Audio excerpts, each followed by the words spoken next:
ಹೆಂಡತಿಯನ್ನ ಹೊಡಿಬಹುದು, ಆದರೆ ಮೂಳೆ ಮುರಿಬಾರದು. ಕೇಳಲು ವಿಚಿತ್ರ ಮತ್ತು ಅತ್ಯಂತ ಕ್ರೂರವಾಗಿ ಕಂಡ್ರೂ ಇದು ಆಫ್ಘಾನಿಸ್ತಾನದಲ್ಲಿ ತಾಲಿಬಾನ್ ಜಾರಿಗೆ ತಂದಿರೋ ಹೊಸ ಕಾನೂನಿನ ಅಸಲಿ ಮುಖವಾಗಿದೆ.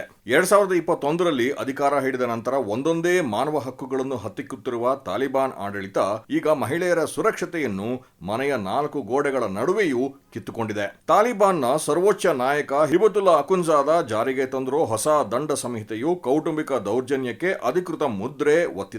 ಈ ಹೊಸ ನಿಯಮದ ಪ್ರಕಾರ ಪತಿಯು ತನ್ನ ಪತ್ನಿಯ ಮೇಲೆ ದೈಹಿಕ ಹಲ್ಲೆ ನಡೆಸಲು ಕಾನೂನುಬದ್ಧ ಅವಕಾಶ ನೀಡಲಾಗಿದೆ. ಆದರೆ ಇಲ್ಲಿ ವಿಧಿಸಲಾಗಿರುವ ಷರತ್ತು ಏನೆಂದ್ರೆ, ಹಲ್ಲೆ ಮಾಡುವಾಗ ಮೂಳೆ ಮುರಿಯಬಾರದು ಅಥವಾ ದೇಹದ ಮೇಲೆ ತೀವ್ರವಾದ ಗಾಯದ ಗುರುತುಗಳು ಕಾಣಿಸಿಕೊಳ್ಬಾರದು. ಒಂದು ವೇಳೆ ಅತಿಯಾದ ಹಲ್ಲೆಯಿಂದ ರಕ್ತ ಬಂದರೂ ಅಥವಾ ಮೂಳೆ ಮುರಿದರೂ ಸಹ ತಪ್ಪಿತಸ್ಥ ಪತಿಗೆ ಸಿಗುವ ಗರಿಷ್ಠ ಶಿಕ್ಷೆ ಕೇವಲ 15 ದಿನಗಳ ಜೈಲುವಾಸ ಮಾತ್ರ. ಈ ವ್ಯವಸ್ಥೆಯಲ್ಲಿ ಹಲ್ಲೆಗೊಳಗಾದ ಮಹಿಳೆಯೇ ನ್ಯಾಯಾಧೀಶರ ಮುಂದೆ ತನ್ನ ಮೇಲಿನ ದೌರ್ಜನ್ಯವನ್ನು ಸಾಬೀತುಪಡಿಸಬೇಕಾಗುತ್ತದೆ. ಪುರುಷನ ಸಾಕ್ಷ್ಯಕ್ಕೆ ಹೆಚ್ಚಿನ ಬೆಲೆ ನೀಡುವ ತಾಲಿಬಾನ್ ನ್ಯಾಯಾಂಗದಲ್ಲಿ ಒಬ್ಬ ಮಹಿಳೆಗೆ ನ್ಯಾಯ ಸಿಗುವುದು ಬಹುತೇಕ ಅಸಾಧ್ಯದ ಮಾತಾಗಿದೆ. ಈ ಕಾನೂನು ಕೇವಲ ಮಹಿಳೆಯರನ್ನಷ್ಟೇ ಅಲ್ಲದೆ ಮಕ್ಕಳ ಮೇಲಿನ ಶಿಸ್ತು ಕ್ರಮದ ಹೆಸರಿನಲ್ಲಿ ಪೋಷಕರಿಗೆ ದೈಹಿಕ ದಂಡನೆ ನೀಡಲು ಕೂಡ ಮುಕ್ತ ಅವಕಾಶವನ್ನು ಕಲ್ಪಿಸಿಕೊಟ್ಟಿದೆ. ವಿಶ್ವಸಂಸ್ಥೆಯ ಹಕ್ಕುಗಳ ಮುಖ್ಯಸ್ಥ ವೋಲ್ಕರ್ ಟರ್ಕ್ ಈ ಬೆಳವಣಿಗೆಯನ್ನು ಕಂಡು ಆಘಾತ ವ್ಯಕ್ತಪಡಿಸಿದ್ದು, ಆಫ್ಘಾನಿಸ್ತಾನವು ಮಾನವ ಹಕ್ಕುಗಳ ಸ್ಮಶಾನವಾಗುತ್ತಿದೆ ಎಂದು ಎಚ್ಚರಿಸಿದ್ದಾರೆ. ಈಗಾಗಲೇ ಶಿಕ್ಷಣ ಮತ್ತು ಉದ್ಯೋಗದ ಹಕ್ಕನ್ನು ಕಳೆದುಕೊಂಡಿದ್ದ ಆಫ್ಘನ್ ಮಹಿಳೆಯರು